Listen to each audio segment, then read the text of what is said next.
과거 아르헨티나에서 사람들은 스시와 짜장면을 좋아했습니다. 익숙하고 세련되고 건강해 보였기 때문이죠. 그런데 한국 음식은 어땠을까요? 김치찌개도 떡볶이도 아무도 이야기하지 않았습니다. 그런 분위기 속에서 자란 한 남자. 그는 늘 어딘가 애매한 정체성에 갇혀 있었습니다. 그런데 지금 그는 하루에 600그릇의 한국 음식을 팔고 있습니다. 사람들은 왜 줄 서기 시작했을까요? 아르헨티나 부에노스아이레스의 뜨거운 햇살 아래 저는 항상 애매한 위치에 서 있는 기분이었습니다. 한인 2세로 태어나 이곳에서 자란 제게 정체성이란 늘 복잡한 숙제였죠. 거리를 걸으며 스페인어로 대화하고 아르헨티나 문화 속에서 자연스럽게 살아가면서도 집에 돌아오면 부모님의 한국어가 들려오는 그런 일상 속에서 말입니다. 친구들과 만날 때마다 느끼는 미묘한 거리감은 특히 음식 이야기가 나올 때 더욱 선명해졌습니다. 카를로스를 비롯한 제 친구들은 늘 중국 음식점이나 일본 음식점을 선호했어요. 시내 중심가의 즐비한 중식당들은 언제나 사람들로 북적였고 스시집들도 하나둘 생겨나며 젊은 층 사이에서 인기를 끌고 있었죠. 반면 한국 음식에 대해서는 대부분 무관심했습니다. 아니, 무관심을 넘어서 때로는 의구심을 드러내기도 했어요. 어느 날 친구들과 점심을 먹으러 나갔을 때의 일이 지금도 선명하게 기억납니다. 카를로스가 새로 생긴 중식당을 추천하며 흥겨워하는 모습을 보면서 저는 조심스럽게 한국 음식 이야기를 꺼내봤어요. 하지만 돌아온 반응은 예상했던 그대로였습니다. 중국 음식은 이미 우리에게 친숙하고 일본 음식은 세련되고 건강하다는 인식이 강했지만 한국 음식에 대해서는 잘 모르겠다는 반응이 대부분이었죠. 이런 상황이 반복되면서 저 자신도 점점 한국 음식에 대해 자신감을 잃어갔습니다. 부모님이 해주시는 김치찌개나 불고기가 맛있다는 건 알았지만 과연 이것이 아르헨티나 사람들에게도 어필할 수 있을까 하는 의문이 들었어요. 혹시 제가 너무 주관적으로 생각하는 건 아닐까? 실제로는 다른 아시아 음식에 비해 경쟁력이 떨어지는 건 아닐까 하는 생각들이 머릿속을 맴돌았죠. 그런 고민들이 깊어질수록 제 정체성에 대한 혼란도 커져갔습니다. 한국인의 피를 받았지만 아르헨티나에서 나고 자란 저는 과연 어디에 속한 사람일까요? 한국 문화를 완전히 체화하지 못했다고 느끼는 순간들이 있는가 하면 그렇다고 해서 완전한 아르헨티나인이라고 말하기도 어려웠어요. 특히 음식이라는 문화의 가장 기본적이고 일상적인 요소에서조차 확신을 갖지 못하는 제 모습을 발견할 때마다 이런 혼란은 더욱 깊어졌습니다. 거리를 걸으며 중국 음식점 앞에 줄 서 있는 사람들을 보거나 젊은 친구들이 일본 음식에 대해 열정적으로 이야기하는 모습을 볼 때마다 복잡한 감정이 들었어요. 왜 한국 음식은 그런 관심을 받지 못할까? 정말로 매력이 부족한 걸까? 아니면 단순히 알려지지 않았을 뿐일까 하는 생각들이 끊임없이 머릿속을 스쳐 지나갔죠. 부모님은 가끔 한국 음식의 우수성에 대해 말씀하셨지만 당시의 저에게는 그저 부모 세대의 향수 어린 이야기 정도로 들렸습니다. 객관적으로 봤을 때 정말 경쟁력이 있는 건지 아니면 단순히 고향에 대한 그리움이 만들어낸 착각인지 판단하기 어려웠어요. 이런 의문들 속에서 저는 점점 한국 음식에 대해 소극적인 태도를 갖게 되었고 친구들 앞에서 한국 문화에 대해 이야기하는 것조차 조심스러워했습니다. 그러던 어느 날 우연한 기회가 제게 찾아왔습니다. 그 순간이 제 인생을 완전히 바꿔놓을 거라고는 꿈에도 생각하지 못했지만 말이죠. 생각해보니 모든 변화는 아주 작은 우연에서 시작되는 것 같습니다. 제게 그 순간은 동네에서 열린 작은 문화 행사였어요.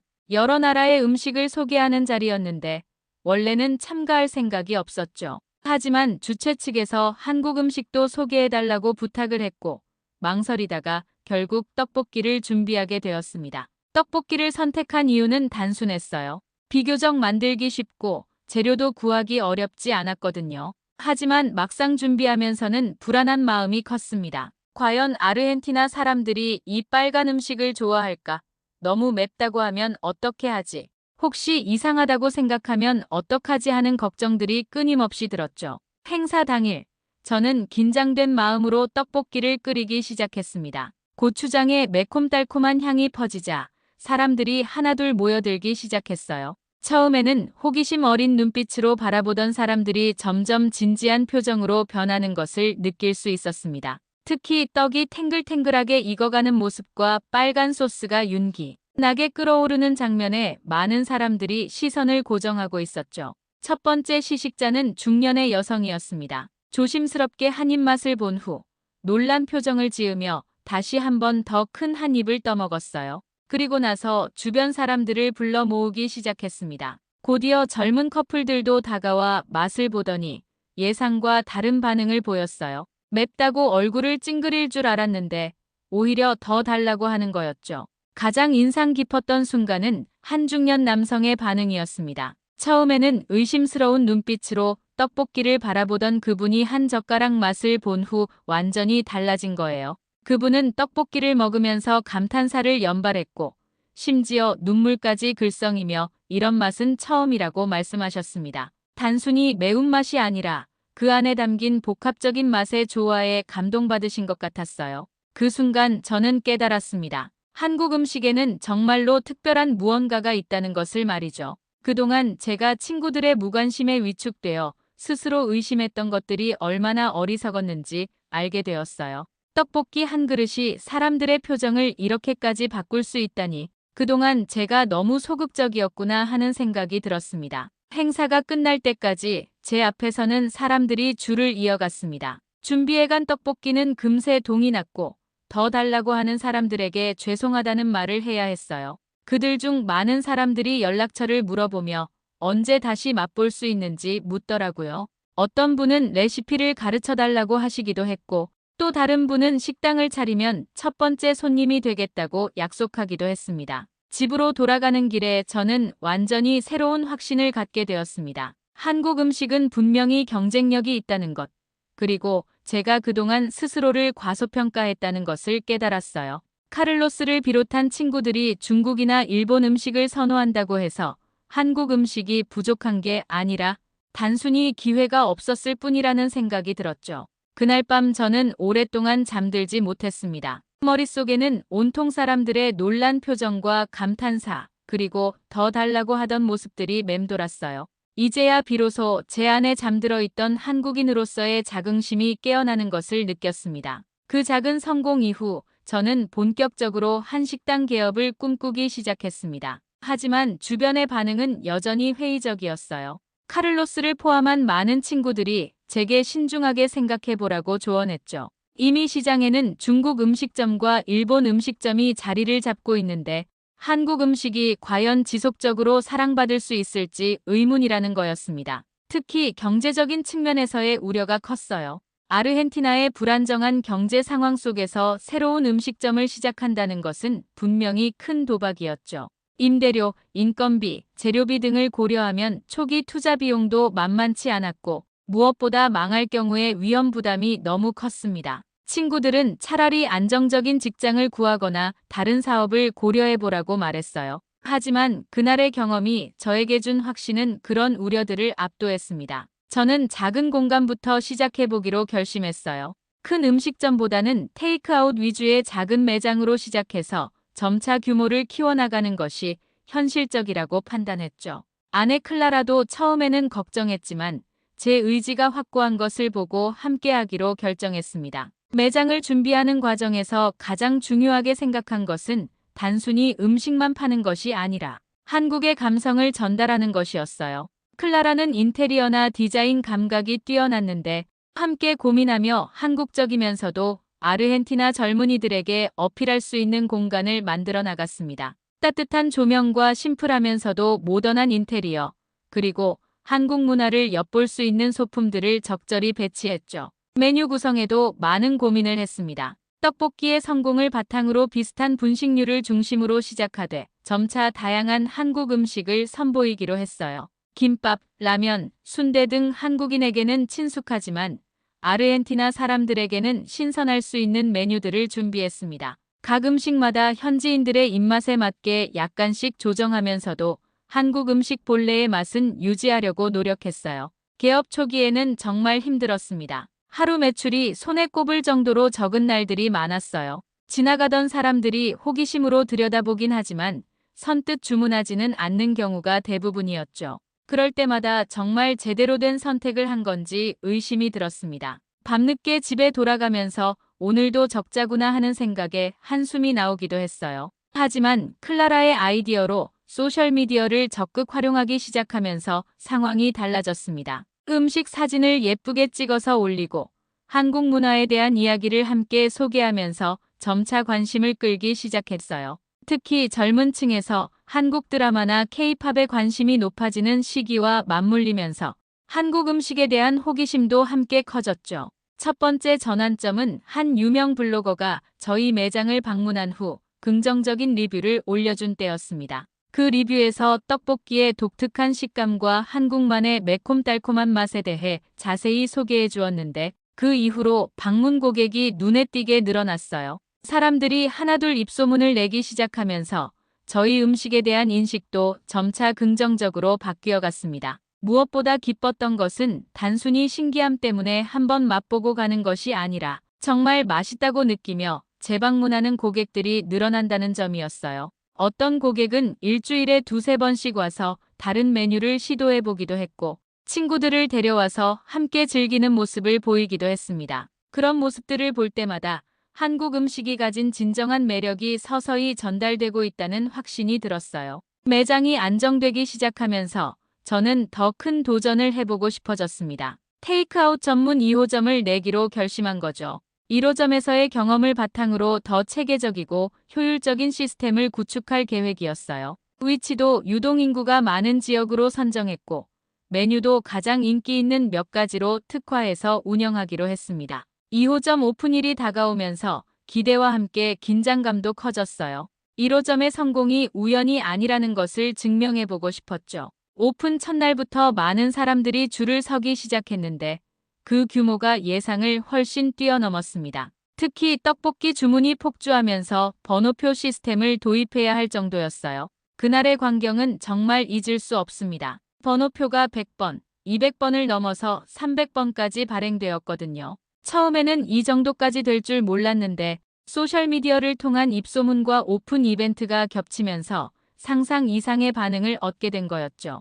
클라라와 저는 물론이고 도와주러 온 직원들까지 쉴 틈 없이 음식을 만들어야 했습니다. 더욱 놀라운 것은 대부분의 고객들이 한 그릇으로 만족하지 않고 여러 그릇을 주문한다는 점이었어요. 가족 단위로 와서 각자 다른 메뉴를 주문하거나 친구들끼리 와서 여러 가지를 시켜서 나눠 먹는 경우가 많았죠.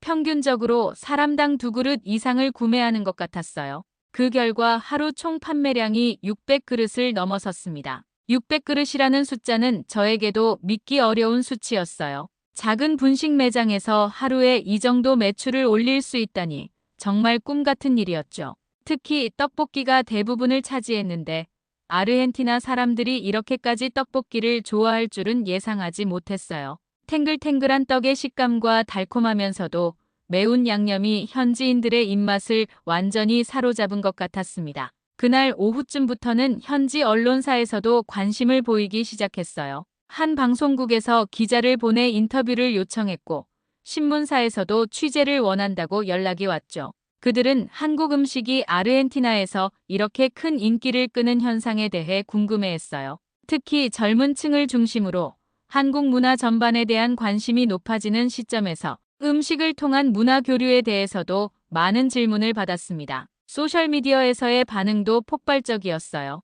고객들이 직접 찍은 사진과 영상들이 빠르게 확산되면서 마치 바이러스처럼 퍼져나갔죠. 특히 떡볶이를 처음 맛보는 사람들의 반응을 담은 영상들이 큰 화제가 되었어요. 처음에는 의심스러워하다가 한 입 맛본 후 완전히 달라지는 표정들이 많은 사람들의 관심을 끌었습니다. 더욱 놀라운 것은 현지 유명인들도 하나둘 방문하기 시작했다는 점이에요. 인기 있는 유튜버가 와서 먹방을 촬영하기도 했고 지역 셀러브리티들이 인스타그램에 저희 음식 사진을 올려주기도 했죠. 그들은 한국 분식의 진정한 맛이라며 극찬을 아끼지 않았어요. 그날 저녁 매장 문을 닫고 나서 클라라와 함께 하루를 정리하면서 정말 많은 감정이 들었습니다. 기쁨과 함께 책임감도 느꼈어요. 이제 단순히 개인적인 도전이 아니라 한국 음식을 대표하는 역할을 하게 된 것 같았거든요. 앞으로 더 많은 사람들이 한국 음식을 통해 한국 문화를 알아가게 될 텐데 그 첫 인상을 좌우하는 중요한 위치에 서게 된 거죠. 하지만 이런 성공 뒤에는 예상치 못한 어려움들이 기다리고 있었습니다. 아르헨티나 특유의 경제적 불안정성이 저희 사업에도 큰 영향을 미치기 시작한 거예요. 성공의 기쁨도 잠시, 곧 아르헨티나 특유의 경제적 현실과 마주하게 되었습니다. 가장 큰 문제는 급변하는 환율이었어요. 제가 사업을 시작할 당시 달러 대비 페소 환율이 한 달러에 1,400페소 정도였는데 불과 몇 달 사이에 800페소까지 떨어지는 상황을 겪었죠. 이런 극심한 환율 변동은 원재료 수입에 직접적인 타격을 주었습니다. 한국 음식의 핵심 재료들은 대부분 수입에 의존할 수밖에 없었어요. 고추장, 간장, 참기름 등 기본적인 양념들부터 떡볶이용 떡까지 정통 한국 맛을 내기 위해서는 한국산 재료가 필수였죠. 하지만 환율이 불안정해지면서 이런 재료들의 가격이 하루가 다르게 변했습니다. 어제 견적받은 가격과 오늘 실제 결제할 때의 가격이 20에서 30% 차이 나는 경우도 허다했어요. 더욱 복잡한 문제는 결제 시스템이었습니다. 아르헨티나에서는 카드 결제 후 실제 매장 계좌로 입금되기까지 최대 15일이 걸렸어요. 이 기간 동안 환율이 또 변동되면 실제 받는 금액이 예상과 크게 달라지는 거죠. 특히 페소화 가치가 계속 하락하는 상황에서는 카드로 받은 매출도 달러로 환산하면 날마다 줄어드는 셈이었습니다. 이런 상황에서 현금 거래도 쉽지 않았어요. 아르헨티나에서는 인플레이션이 워낙 심해서 현금을 보유하고 있으면 그 자체로 손해였죠. 고객들도 현금보다는 카드 결제를 선호했는데 문제는 카드 수수료와 입금 지연으로 인한 환율 리스크였습니다. 결국 매출의 상당 부분을 달러로 환전해서 보관하는 방법을 택했지만 이것도 복잡한 절차와 수수료 부담이 따랐어요. 가장 답답했던 순간은 재료 주문을 해놓고도 환율 변동 때문에 추가 비용을 부담해야 할 때였습니다. 예를 들어 고추장 한 박스를 주문할 때 100달러로 계산했는데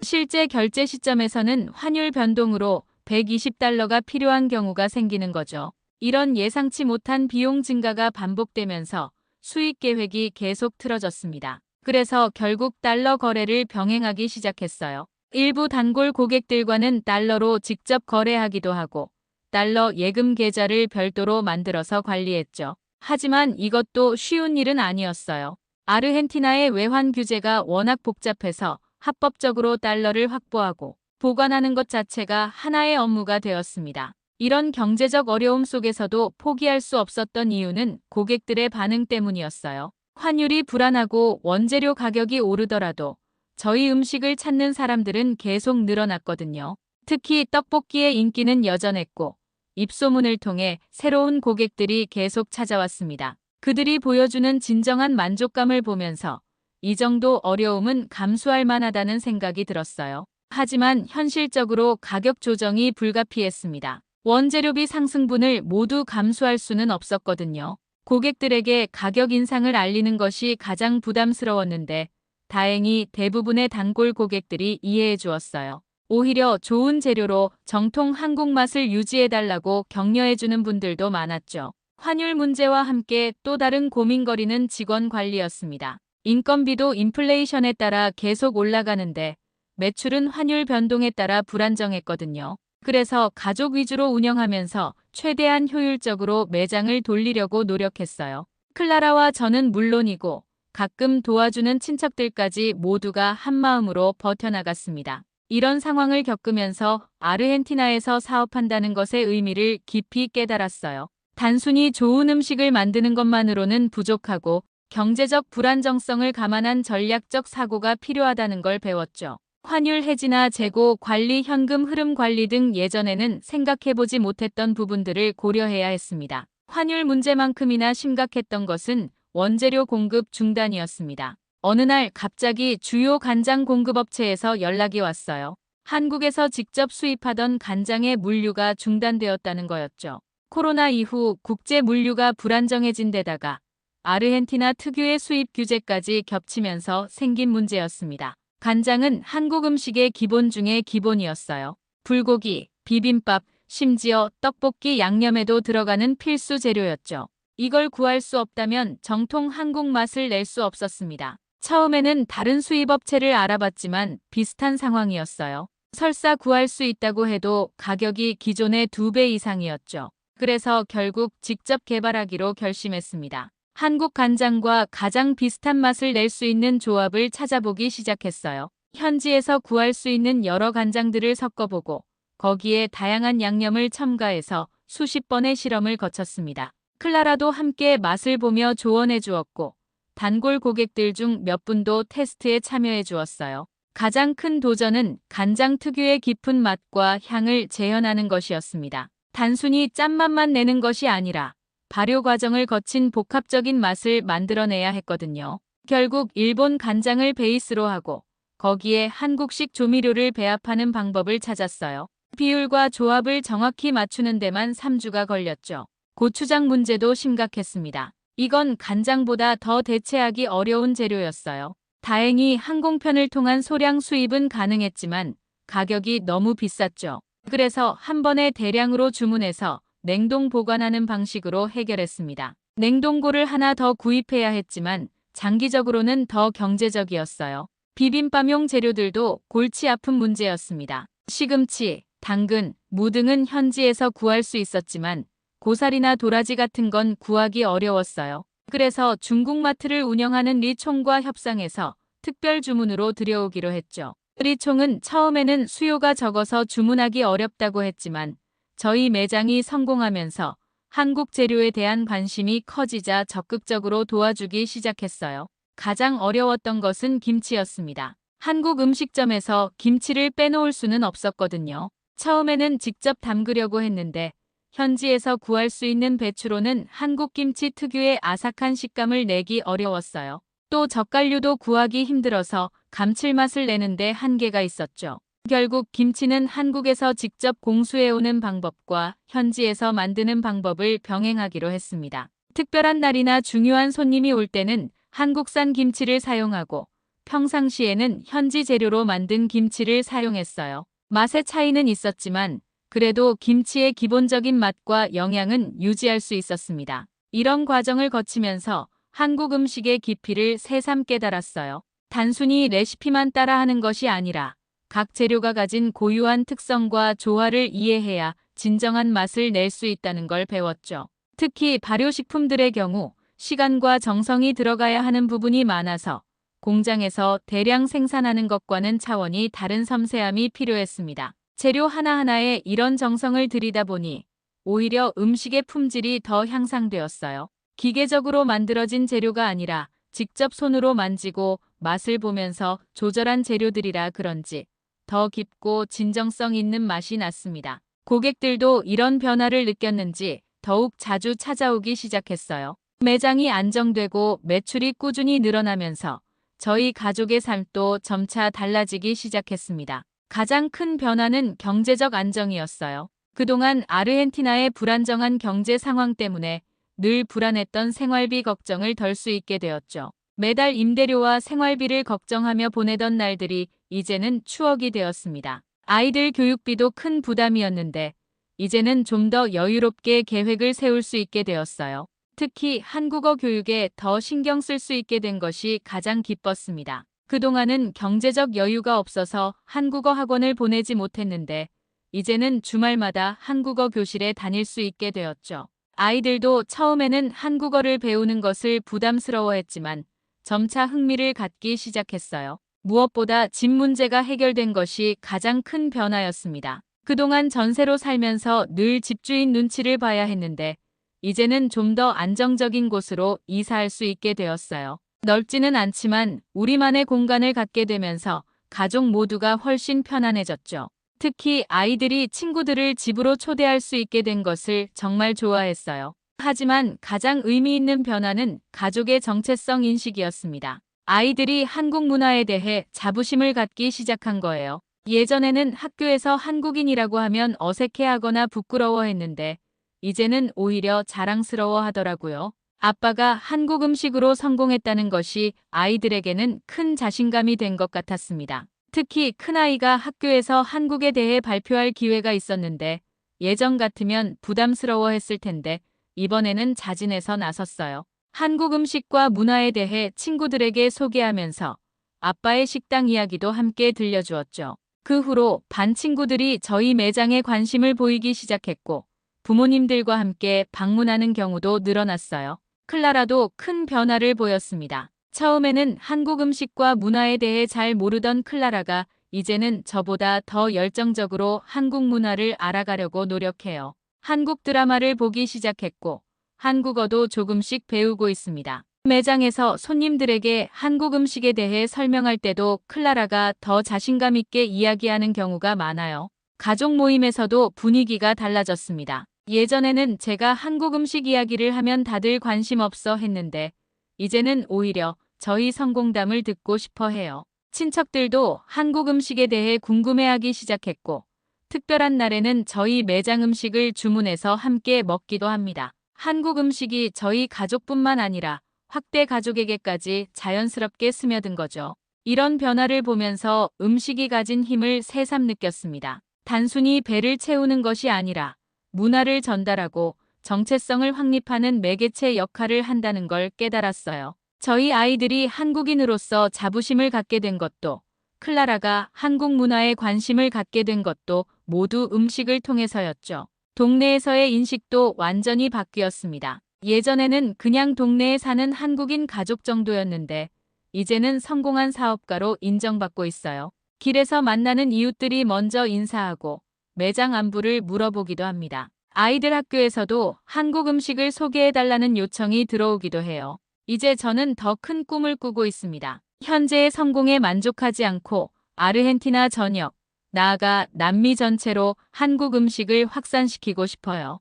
이미 몇몇 투자자들이 프랜차이즈 제안을 해왔고 다른 도시에서도 매장 오픈 문의가 들어오고 있습니다. 하지만 확장에는 여전히 많은 어려움이 따릅니다. 가장 큰 문제는 여전히 환율 리스크예요. 아르헨티나 경제의 불안정성은 계속되고 있고 이는 사업 확장에 큰 변수가 되고 있습니다. 새로운 매장을 열 때마다 임대료 상승과 환율 변동을 고려해야 하죠.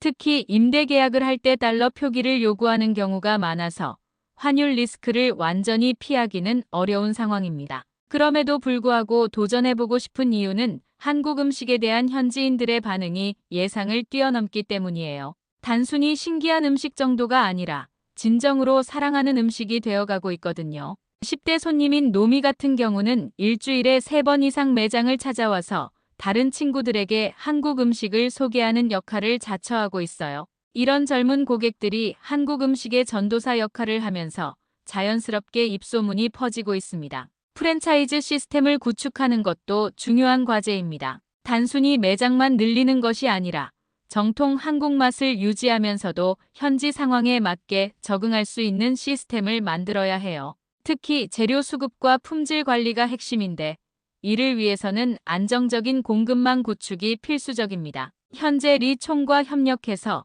한국 식재료 유통망을 확대하는 방안을 논의하고 있어요. 무엇보다 제가 가진 비전은 남미 전역에서 한국 음식을 쉽게 접할 수 있는 환경을 만드는 것입니다. 브라질, 칠레, 페루, 콜롬비아 등 남미 각국에서도 한국 음식에 대한 관심이 높아지고 있어요.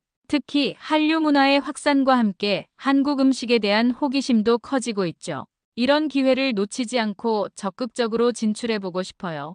기술적인 측면에서도 많은 준비가 필요합니다. 배달 서비스 시스템을 더욱 효율화하고 온라인 주문 시스템도 업그레이드해야 해요. 특히 남미 지역의 디지털 결제 시스템은 나라마다 다르기 때문에 각 지역에 맞는 결제 솔루션을 찾아야 합니다. 환율 변동 리스크를 최소화하면서도 고객들이 편리하게 이용할 수 있는 시스템을 구축하는 것이 목표예요. 인재 양성도 중요한 과제입니다. 한국 음식의 정통성을 유지하면서도 현지 직원들이 쉽게 배울 수 있는 교육 시스템을 만들어야 해요. 단순히 조리법만 가르치는 것이 아니라 한국 음식 문화와 정신까지 전달할 수 있는 교육 프로그램이 필요하죠. 이를 위해 한국 요리 전문가들과 협력해서 체계적인 교육 과정을 개발하고 있습니다. 제 꿈은 언젠가 남미 어느 도시를 가더라도 정통 한국 음식을 쉽게 맛볼 수 있는 그런 날이 오는 것입니다. 김치를 찾는 현지인들이 늘어나고 비빔밥이 남미의 대표적인 건강 음식으로 자리 잡는 그런 미래를 그려보고 있어요. 간장 하나로 세상을 바꾸는 것이 가능하다고 믿습니다. 한국 음식이 가진 깊은 맛과 건강함, 그리고 정성이 담긴 문화가 남미 전역에 전해지는 그날까지 계속 노력하겠습니다. 이 영상이 마음에 드셨다면 구독과 좋아요, 그리고 여러분의 생각을 댓글로 나눠주세요. 작은 떡볶이 한 그릇이 만든 변화처럼 여러분의 반응이 다음 이야기를 만듭니다.